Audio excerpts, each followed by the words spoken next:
नमस्कार, स्वागत है आपका डीवी लाइव के इस खास कार्यक्रम में। मैं हूं समीर आत्मज मिश्र। मेरे साथ हैं आज समाजवादी पार्टी के वरिष्ठ नेता प्रवक्ता राजकुमार भाटी जी। राजकुमार भाटी जी, बहुत बहुत स्वागत है आपका हमारे कार्यक्रम में।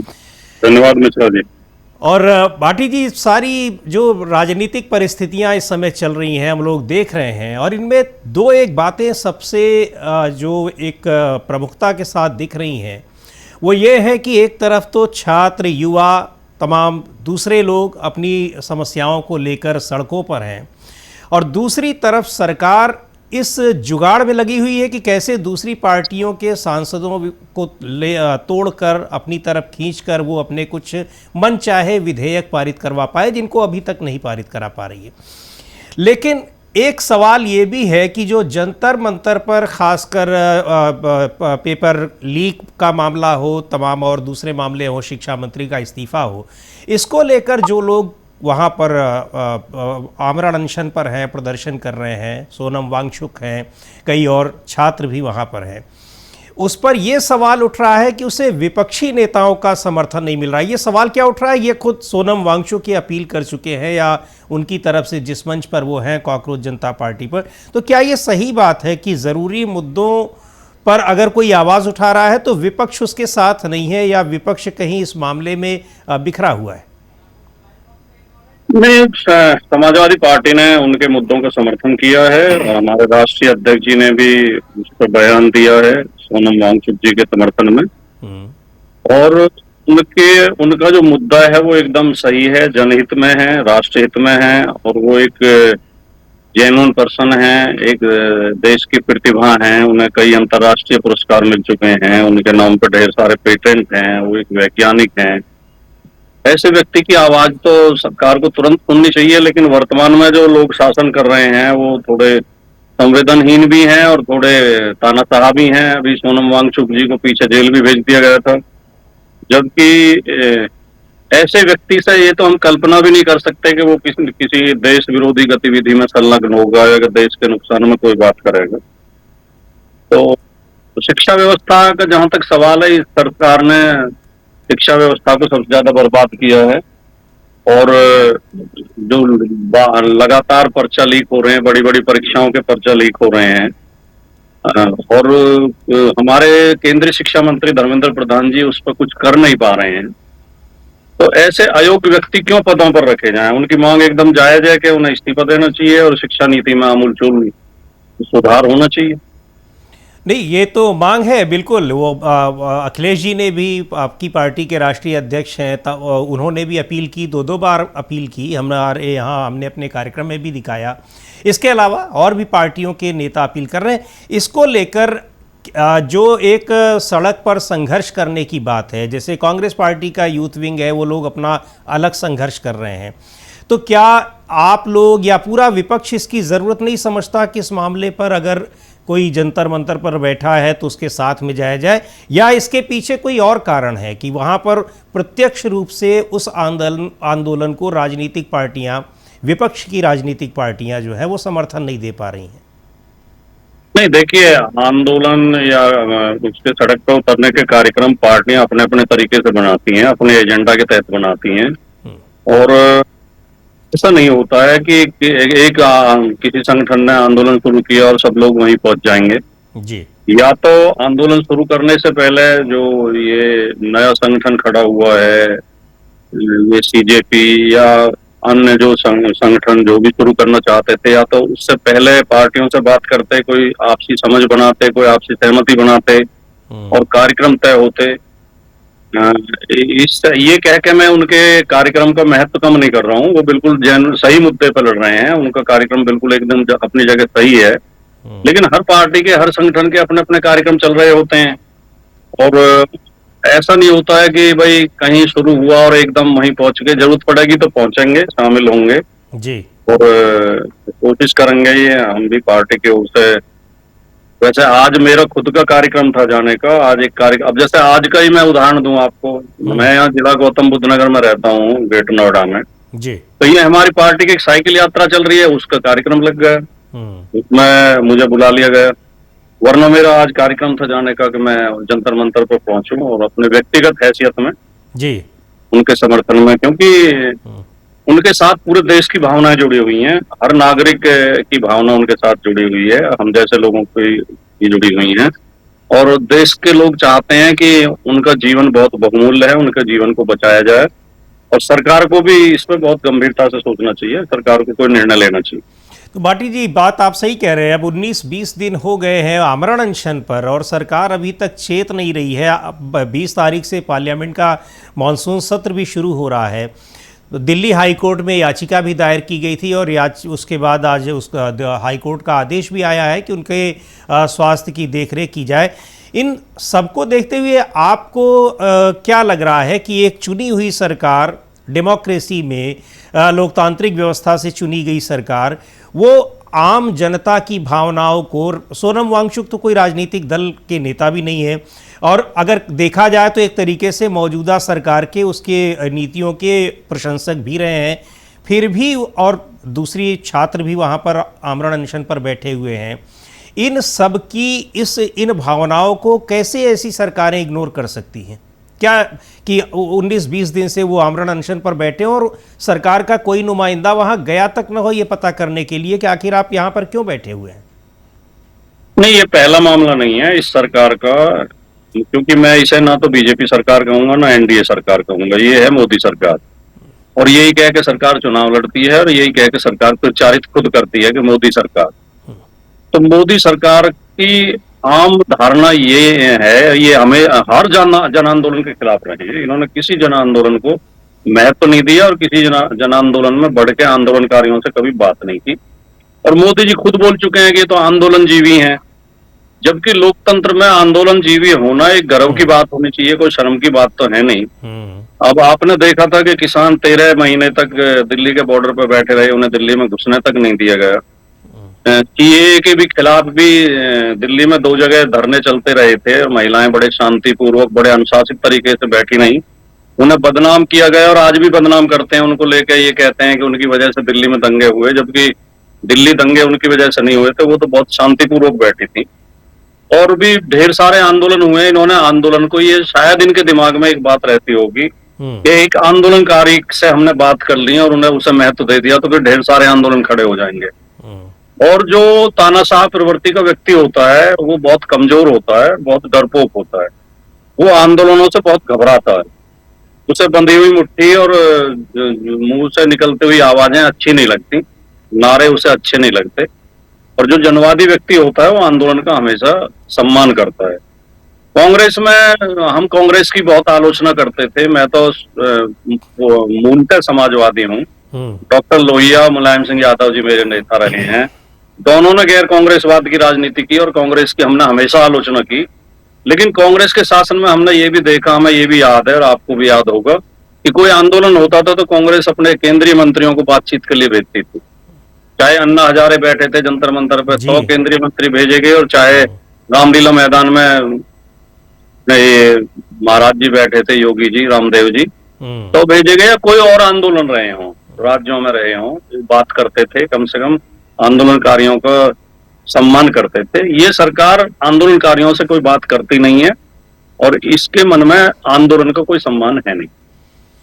तो एक बड़ी महत्वपूर्ण बात आपने कही राजकुमार भाटी जी, जो मैंने नोटिस किया कि आप कह रहे हैं कि ये मोदी सरकार है तो इसके लिए आंदोलन का कोई मतलब नहीं है, या फिर जनवादी सरकार नहीं है, लोकतांत्रिक मूल्यों का उनके सामने कोई मत नहीं है। आपको क्या लगता है कि अगर मोदी जी की जगह कोई और सरकार होती, यानी बीजेपी या एनडीए की ही कोई और सरकार होती, तो आज वो जाती सोनम वांगचुक के पास, कम से कम ये पूछने तो जाती कि आखिर क्या समस्या है आपकी, क्यों इस्तीफा मांग रहे हैं, क्या मुद्दे हैं? आपको लगता है कि अगर दूसरा कोई व्यक्ति उस जगह पर होता? नहीं, मैं मोदी सरकार इसलिए कह रहा हूँ, एक तो सरकार खुद कहती है, खुद ये प्रचारित करती है चुनावी पोस्टरों में, अब की बार मोदी सरकार। दूसरे, क्या आपको याद पड़ता है कि मोदी जी को संसदीय दल का नेता चुनने के लिए कोई मीटिंग हुई थी क्या बीजेपी सांसदों की? बिल्कुल नहीं। जो व्यक्ति संसदीय दल की मीटिंग तक में नेता न चुना गया हो, उसे हम बीजेपी का नेता कैसे मान लें?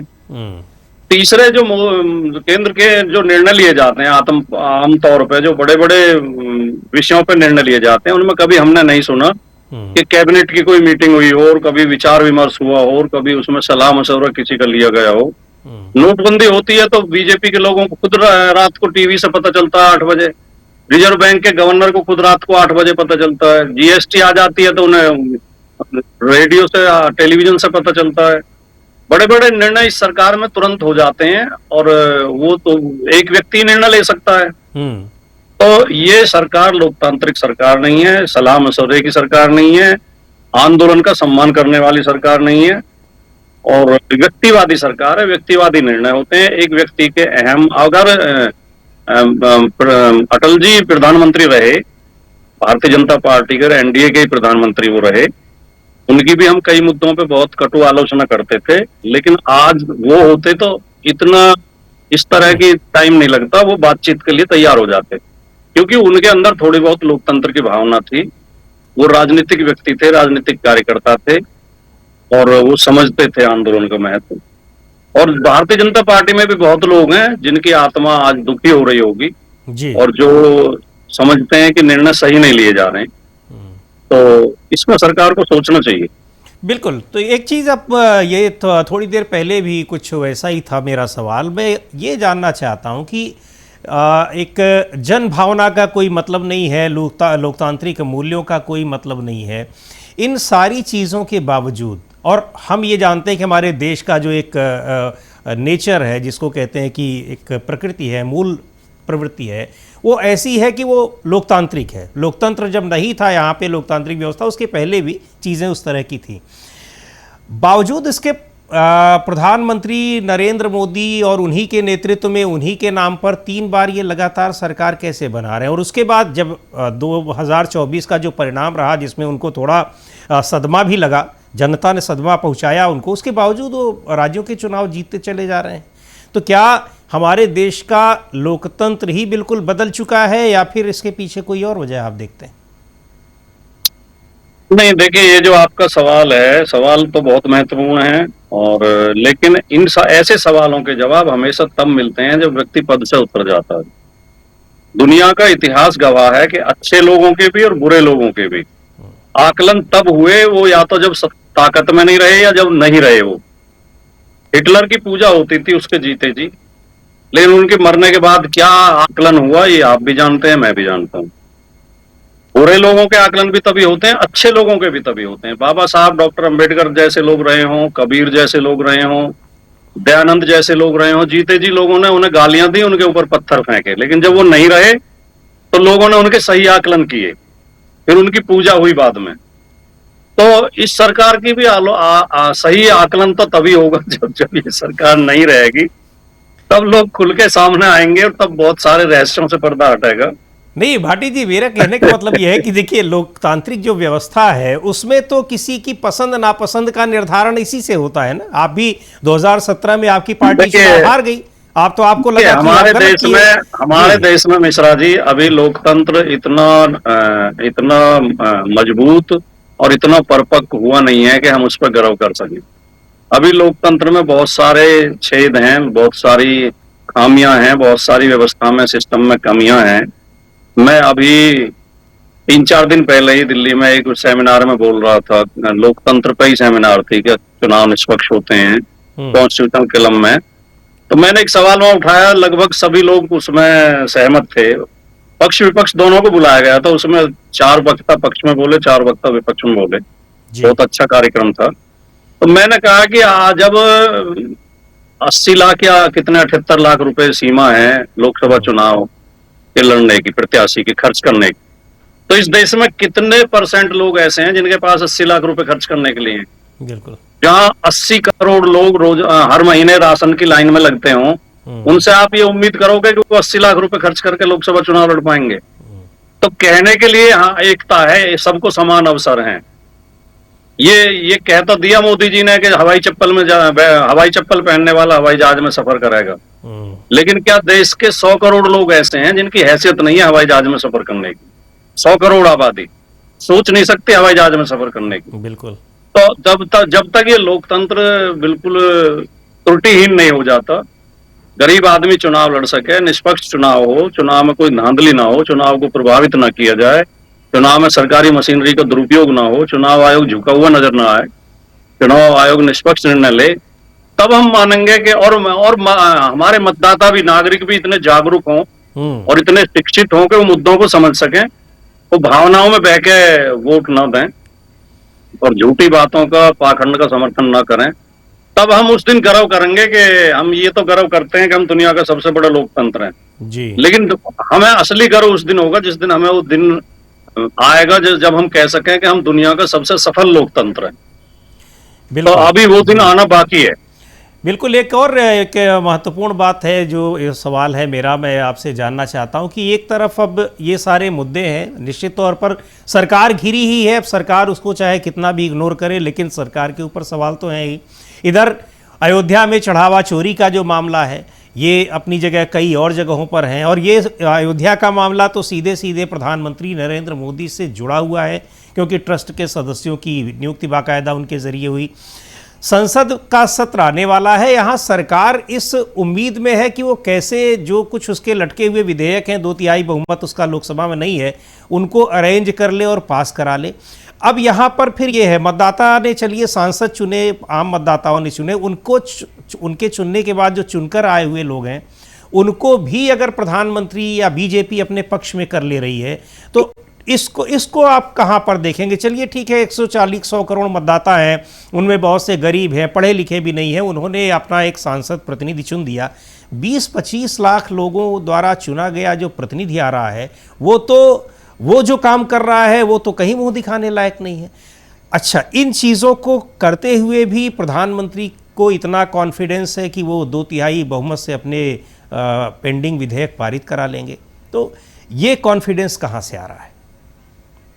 देखिए, 2024 में मोदी जी ने नारा दिया था कि अब की बार 400 पार, और वो 400 2/3 बहुमत पाने के लिए 400 का आंकड़ा, 400 की फिगर लाई गई।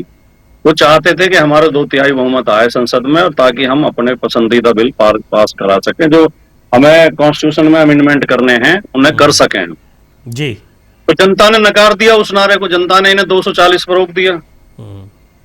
तो इन्हें समझ जाना चाहिए था कि जनता संविधान में संशोधन नहीं चाहती है, जनता संविधान परिवर्तन के खिलाफ नहीं है, और आपके जो प्रिय जो बिल हैं, जैसे कि 1 नेशन 1 इलेक्शन जी, या फिलहाल परसिमन ये करना चाहते हैं बिना जनगणना के, इस तरह के निर्णयों से जनता सहमत नहीं है। तो क्यों, आपने एक कोटेशन बार बार सुनी होगी कि लोकतंत्र लोकलाज से चलता है जी। तो इनके अंदर अगर लोकलाज होती तो ये इस मुद्दे को छोड़ देते, लेकिन उसके बजाय ये तिकड़म में लग गए। इन्होंने दूसरी पार्टियों के सांसद खरीदने शुरू किए, डरा धमका के पार्टी बदलवानी शुरू करी, पार्टियां तोड़नी शुरू की। अब इस तो जोड़ तोड़ से ये 2/3 बहुमत ले भी आएंगे और इन बिलों को पास करा भी लेंगे, तो ये लोकतंत्र की हत्या करने वाला और संविधान की हत्या करने वाला काम होगा। अब संविधान में हमारे में साफ व्यवस्था है कि पहले जनगणना होगी, जनगणना के आंकड़े आने के बाद परसीमन आयोग का गठन होगा, तब परसीमन होगा। मोदी जी बिना जनगणना के अपनी मर्जी से परसीमन कराना चाहते हैं, तो ये लोकतंत्र की हत्या करने वाली बात होगी। और 1 नेशन 1 इलेक्शन पे भी बहुत लोग अभी सहमत नहीं है, और वो प्रैक्टिकली संभव नहीं है। या तो उसके लिए बैठ के खूब चर्चा की जाए, पक्ष विपक्ष बैठ के आम जनता के बीच में इसमें चर्चा छोड़ी जाए, और मीडिया को भी शामिल किया जाए कि भाई कैसे व्यवस्था सरकार की रहेगी, तो आप क्या करोगे। तो अगर ये इस तरह अभी जिद पे अगर अड़े हुए हैं, 2/3 बहुमत तो हो सकता है तिकड़म से हासिल कर लें, और लेकिन ये नैतिक नहीं होगा। अगर उस तिकड़म के आधार पर ये बिल पास करा भी लेते हैं तो वो नैतिक नहीं होगा, वो नैतिकता का उल्लंघन होगा, और ये इतिहास में हमेशा काले अध्याय के रूप में याद किया जाएगा। अगर बाय द वे कामयाब हो गए तो, अभी तो वैसे उम्मीद नहीं है कामयाब हो पाएंगे। दूसरा, आपने एक जिक्र किया अयोध्या चंदा चोरी का। चंदा चोरी में जो जांच चल रही है, चढ़ावा चोरी के हैं, चंदा चोरी तो शुरू में हुई थी, चढ़ावा चोरी, अब तक चढ़ावा चोरी हुई। जी हाँ, चढ़ावा चोरी में जो जांच चल रही है, मिश्रा जी मैं बहुत जिम्मेदारी के साथ कहना चाहता हूं कि वो चोरी खोलने के लिए नहीं चल रही है, चोरी को छिपाने के लिए चल रही है। जी, जब 5 मई को अविनाश शुक्ला के घर पे पुलिस दबिश दे चुकी थी, ट्रस्ट के लोग दबिश दे चुके थे, और कुछ लोग तो कह रहे हैं 80 लाख, कुछ लोग कह रहे हैं और ज्यादा, 5 करोड़ के करीब बरामद किया गया था। और तो उस समय एफआईआर ना करना, एफआईआर के लिए 20 दिन का समय देना, और बहानेबाजी के लिए एसआईटी का गठन कर देना, तो चोरों को साफ साफ 20 दिन का समय दिया गया कि आप जो है अपना माल इधर उधर करो, फिर एफआईआर होगी, तलाशियां होंगी। तो इसलिए इसमें कोई तथ्य और सबूत सामने आए ही नहीं। जी। चोरी तो सही से तब खुलती जब 5 मई को ही एफआईआर हो जाती और उसी दिन चोर उठा लिए जाते और उन्हें रिमांड पर लिया जाता और वो सही सही नाम बताते। ये तो छोटे मोटे जो किराए के लोग इन्होंने शामिल कर रखे थे, उन्हें जेल भेज के और ये लीपापोती की जा रही है। एसआईटी को शुरू से ही एलपीटी कहा, लीपापोती टीम।